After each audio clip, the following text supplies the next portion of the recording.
Berlatar pada masa Perang Vietnam, cerita diawali dengan memperlihatkan para pemuda yang akan dilatih untuk menjadi tentara Corps Marinir Amerika Serikat, di mana pelatihan ini akan dikomando oleh seorang sersan yang dikenal tegas, keras, dan disiplin, sehingga butuh mental yang kuat untuk bisa bergabung dengan kesatuan ini.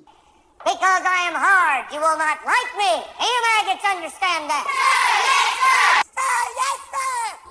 You, John Wayne? Saat itulah kita akan diperkenalkan pada satu prajurit bernama James, tapi biasa dipanggil Joker. Sesuai julukannya, Joker bersikap iseng dengan bercanda ketika sersan sedang berbicara dengan prajurit lain, sehingga sersan pun langsung nyerenteng, menghampirinya, dan meninju perutnya untuk memberikannya pelajaran. Saat ditanya apa motivasi Joker ikut kesatuan ini, Joker pun dengan spontan menjawab bahwa dia ingin merasakan rasanya membunuh, sehingga sersan menyuruhnya untuk teriak sekencang-kencangnya dan perlihatkan ekspresi seorang pembunuh.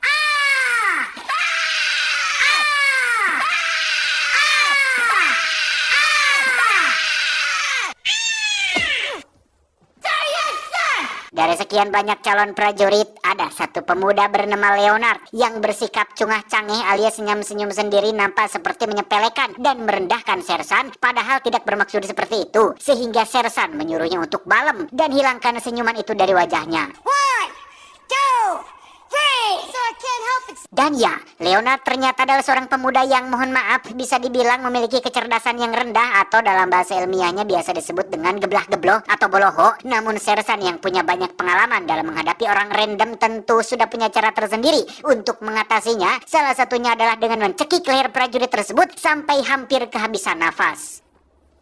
Are you through grinning? Alhasil, cara tersebut sukses membuat Leonard kehilangan senyum manjanya selama berada di kesatuan ini. Yes, sir!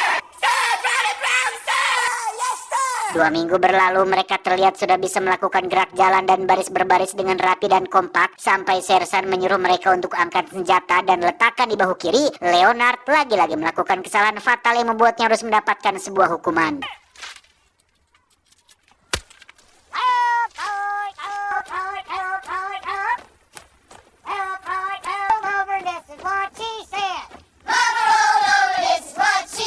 Malam harinya sersan memberitahu tentang senjata yang ada di tangan mereka adalah senjata yang harus dijaga dengan baik. Anggap seperti ayang beb sendiri yang setiap detik dan setiap menit selalu kepikiran. Mereka lantas tidur di atas ranjang sambil mengucapkan janji untuk selalu menjaga dan merawat senjata mereka masing-masing.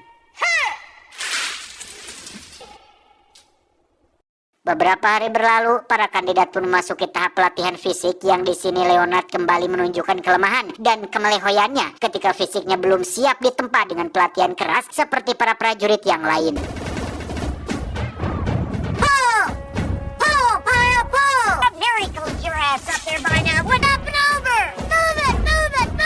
Alhasil, siapa yang direpotkan? Tentu saja adalah teman-teman seperjuangan Leonard yang dengan begitu solidnya membantu dan mendampingi Leonard untuk bisa menyelesaikan setiap tahap pelatihan fisik ini.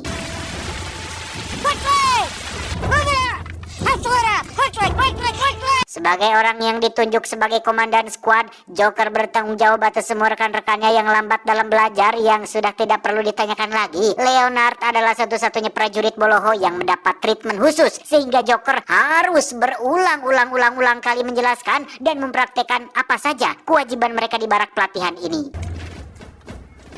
Left one over the right, 4-inch fold.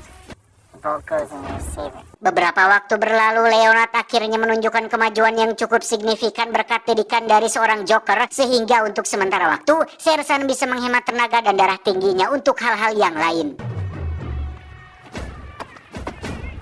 Suatu malam, sersan melakukan inspeksi mendadak untuk melihat kedisiplinan para prajuritnya, di mana untuk kesekian kalinya Leonard melakukan kelalaian dengan lupa mengunci latih pribadinya. Tetapi bukan itu kejutannya, karena sersan menemukan sesuatu yang sangat-sangat dilarang di barak ini, yaitu seonggok donat jelly yang Leonard ambil dari aula, yang karena sudah capek dengan sanksi yang sama, sersan pun memiliki ide lain agar Leonard mikir, yakni dengan akan menghukum semua teman-temannya apabila setiap kali Leonard melakukan kesalahan. 1, 2, 3, 4. Mereka semua yang awalnya simpati kepada Leonard pun lama-lama menjadi jengkel sendiri, sehingga semua orang kompak untuk memberi pelajaran kepada Leonard dengan cara memasukkan batang sabun ke dalam handuk dan memukuli Leonard beramai-ramai.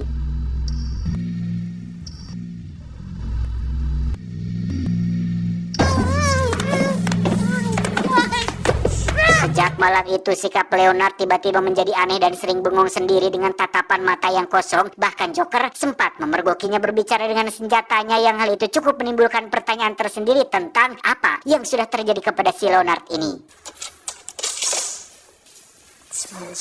Sisi baiknya, Leonard benar-benar sudah berubah menjadi sosok prajurit yang disiplin, bahkan mampu melewati tes menembak dengan baik, hingga mereka semua resmi ditetapkan sebagai para prajurit yang sudah siap untuk terjun ke medan perang. I just want my M14.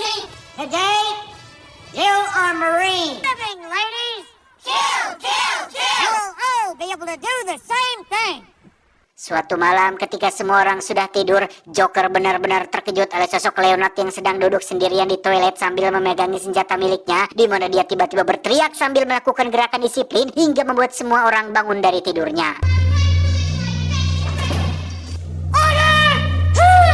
Ketika Sersan datang, Leonard terlihat menunjukkan raut wajah yang semakin menggila, di mana Bapak Sersan tak memperdulikan hal itu dan tetap dengan ketegasannya menyuruh Leonard untuk turunkan senjata dan kembali ke tempat tidur. Tapi tiba-tiba, Go easy, man. When you were a child. ya, Leonard membunuh Bapak Sersan kemudian menembak kepalanya sendiri, sehingga bisa disimpulkan bahwa mental Leonard belum siap untuk mendapatkan pelatihan keras seperti ini. Hasilnya justru malah membuatnya tertekan dengan mengalami depresi berat yang membuatnya nekat berbuat hal seperti itu. Brotherhood. From now on.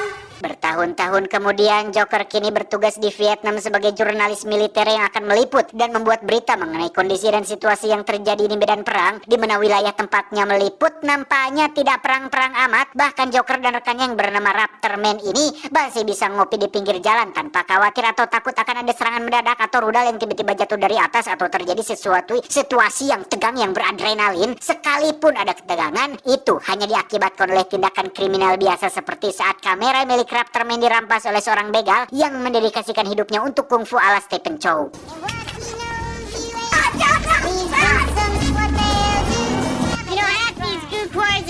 Joker dan Raptorman pun kembali ke markas untuk mengikuti rapat bersama atasannya, yang di situ beliau atasannya menyuruh Joker untuk membuat sebuah berita yang dramatis agar seluruh dunia yang membaca berita tersebut menganggap bahwa di Vietnam sedang terjadi gonjang-ganjing perang yang luar biasa hebatnya, penderitaan yang tidak ada henti-hentinya, pertumpahan darah yang seolah terjadi hampir setiap hari, sehingga kedatangan Amerika ke sana menjadi atau seolah menjadi ada gunanya bak pahlawan yang datang untuk membantu.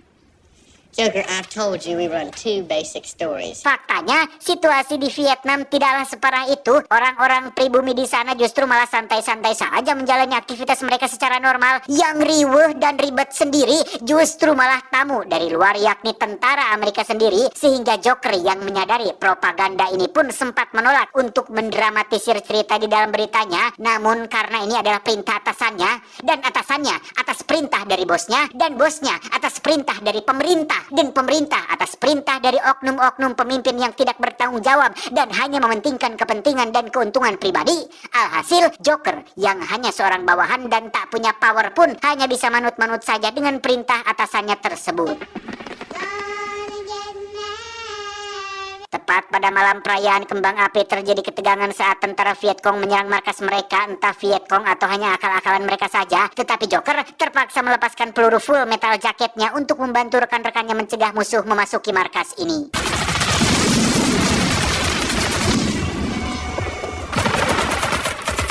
Keesokannya sang atasan langsung menginformasikan bahwasannya situasi sudah semakin memburuk. Vietcong yang dianggap sebagai para pemberontak pun katanya sudah menguasai beberapa wilayah mereka, sehingga Joker dan Raptorman dikirim menuju baris depan peperangan demi meliputi situasi dan kondisi di sana, yang apabila mereka berdua tidak menemukan kekejaman sesuai yang diinginkan, maka bolehlah mengaranglah, dramatisirlah, tambahinlah beritanya supaya ceritanya bisa lebih menarik dan selalu FYP di seluruh dunia. How's it gonna look if you get killed? Joker dan Raptorman pun berangkat menggunakan helikopter, yang di sini mereka langsung berkenalan dengan teman baru yang bernama Durgunner, yang sangat sangat anjing sekali dan sangat tidak manusiawi sekali ketika dia dengan begitu enaknya menembaki para petani wanita dan anak-anak yang bahkan tidak ikut terlibat dalam peperangan yang terjadi. Astagfirullahaladzim.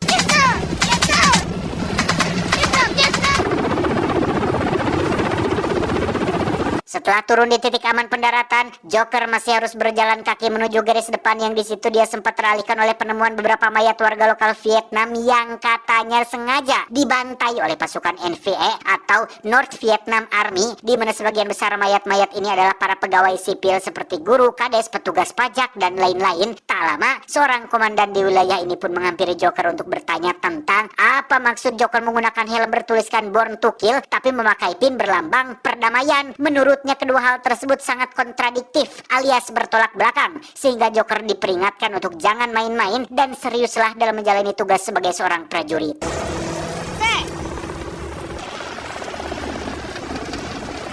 Setibanya di lokasi garis depan peperangan, Joker secara kebetulan bertemu dengan teman lamanya waktu di barak pelatihan yang bernama julukan si Cowboy, yang di situ juga ada seorang prajurit senior bernama Animal Mother yang tampak sinis kepada Joker sehingga keduanya sempat terlibat adu cungur. Faktanya, situasi ini medan perang tidaklah serius-serius amat dan tegang-tegang amat karena pada kenyataannya mereka masih bisa santai dalam waktu-waktu tertentu, seperti salah satu prajurit yang sengaja meletakkan jasad seorang Vietcong yang sudah berhasil dibunuhnya. These are great days we're living, bro. Keesokannya mereka mulai melakukan perluasan wilayah untuk menekan kelompok Vietcong, di mana Durgunner nampaknya harus menerima azab Tuhan saat dia dengan sombongnya berjalan di posisi paling depan, sehingga ketika ada serangan dadakan, Durgunner lah orang pertama yang mati dalam insiden ini.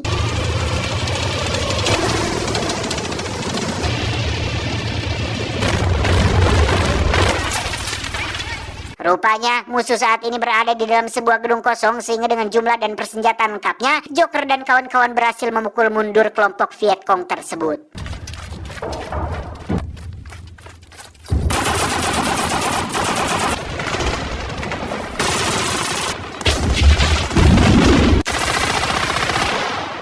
Berhasil dengan aksi barusan, mereka pun mendapat kesempatan untuk diliput langsung oleh kru TV yang di situ mereka semua menceritakan pengalaman masing-masing selama berada di medan perang, yang kebanyakan dari mereka mengklaim bahwa keterlibatan tentara Amerika di sini tidak lebih dari hanya ingin membantu Vietnam mengalahkan para pemberontak yang jikalaupun ada korban sampingan seperti wanita, anak-anak, dan warga sipil tak berdosa, mereka mengaku itu dilakukan tanpa sengaja akibat tekanan mental yang mereka hadapi selama berada di medan perang ini.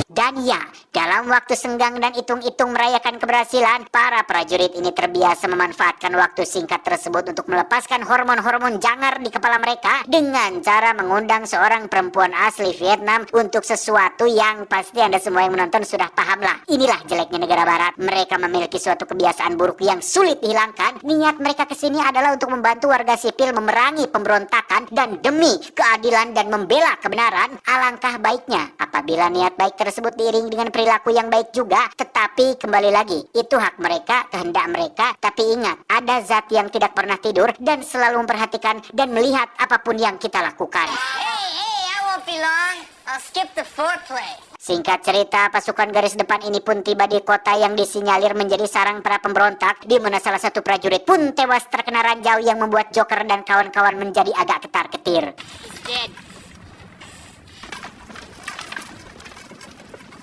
Satu prajurit bernama Samsul pun dikirim sendiri untuk maju dan memeriksa lokasi, di mana hal itu adalah sebuah ide yang buruk setelah Vietcong melakukan serangan yang sisi baiknya membuat Joker dan kawan-kawan mengetahui di mana posisi musuh bersembunyi saat ini.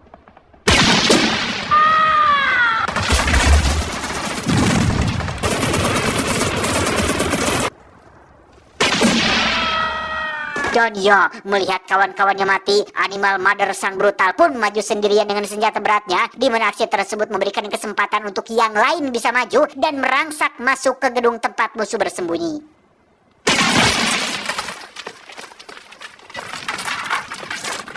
Saat sedang menghubungi pusat itulah, Cowboy yang merupakan sahabat Joker pun harus tewas tertembak, sehingga mereka tidak memiliki pilihan lain selain maju dan menyerang tanpa adanya bala bantuan yang akan datang.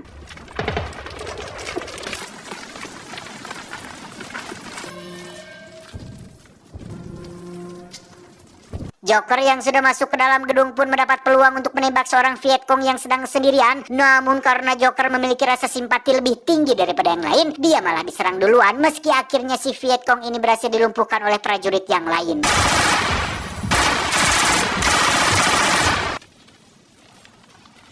Dalam detik-detik sakaratul mautnya si Viet Cong yang seorang perempuan pun sempat memanjatkan doa dan meminta mereka semua untuk segera akhiri hidupnya. Dan orang yang ditunjuk untuk melakukannya adalah Joker, yang meski ingin menyelesaikan masalahnya secara damai dan baik-baik, namun fakta di lapangan mengharuskan dia menjadi monster pembunuh yang tidak memiliki rasa kasihan sedikit pun. Setelah keberhasilan barusan, Joker dan kawan-kawan pun terus maju menekan kelompok Viet Cong. Namun pada akhirnya mereka harus kalah sesuai yang tertera dalam sejarah. Mamam. The leader of the club is made for you and me.